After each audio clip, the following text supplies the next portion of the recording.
Salut, salut. On ne naît pas femme d'impact, on le devient. Et si tu ne deviens pas une femme d'impact dans le monde, tu seras une femme impactée par le monde.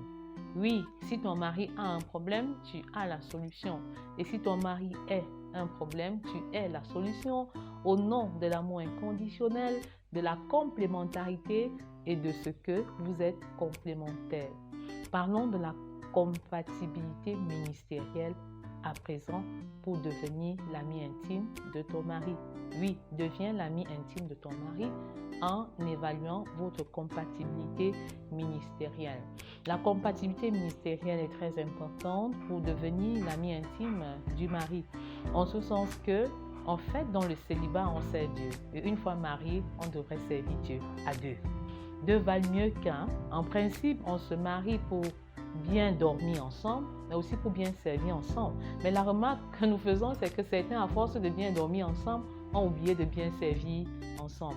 Il est capital d'évaluer votre compatibilité ministérielle parce qu'il y a des chrétiens qui regardent vers le ciel et il y a des chrétiens qui regardent vers la terre. C'est-à-dire qu'il y a des chrétiens qui vivent avec une perspective céleste alors que d'autres vivent avec une perspective terrestre. Et si vous vous mariez avec des perspectives opposées, la chose va s'avérer très compliquée. Il sera compliqué pour vous d'être unis, il sera compliqué d'être complémentaires et il sera même compliqué pour vous de produire un résultat à la hauteur de ce que le Saint-Esprit attend de vous. Genèse 1, verset 28 dit « Dieu les bénit et Dieu leur dit « Soyez féconds ». Une fois mariés, Dieu attend de vous que vous ayez des enfants à qui vous communiquez et vous transmettez la vie de Jésus. C'est ce qu'on appelle la sainte descendance biologique. Le Seigneur voudrait également que vous transmettiez la même vie de Jésus à d'autres personnes. C'est ce que nous appelons la sainte descendance spirituelle. Alors, votre compatibilité ministérielle devrait incorporer cette double dimension.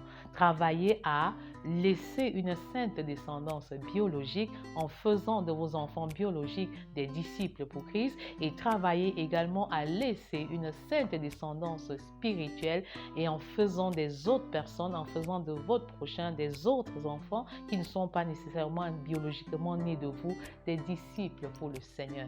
C'est une double responsabilité fondamentale sur le plan ministériel. Oui, il est important de regarder ensemble dans la même direction une fois qu'on est marié.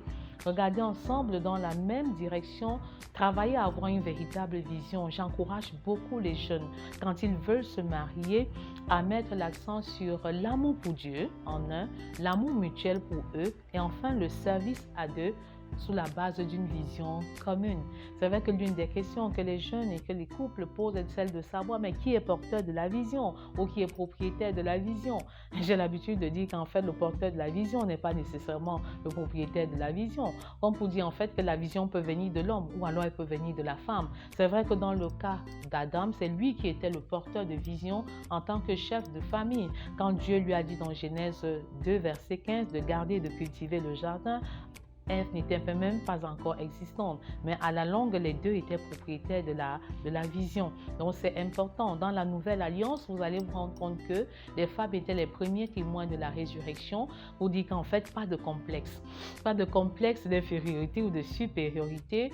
À mon avis, la vision peut venir de l'un ou de l'autre. La vision peut être aussi la synthèse du mystère de l'un et de l'autre. Il est beaucoup plus important de s'accorder sur comment dorénavant nous allons servir le Seigneur ensemble. C'est-à-dire trouver un moyen d'avoir une synthèse. Soit l'homme rejoint la femme, soit la femme rejoint l'homme, soit on met ensemble les points communs, les points saillants et nous nous engageons à véritablement servir le Seigneur en tant que couple. C'est central parce qu'être vraiment marié, c'est collaborer, ce n'est pas cohabiter comme deux frères ou deux sœurs qui vivraient ensemble. Être marié, c'est pouvoir réaliser une chose qu'on n'aurait pas pu réaliser si on avait été séparés. C'est extraordinaire de bâtir vraiment une vision, de se fixer des objectifs à court et à moyen et à long terme. C'est important dans les dimensions physiques, mentales, sociales, émotionnelles et spirituelles. C'est hautement stratégique.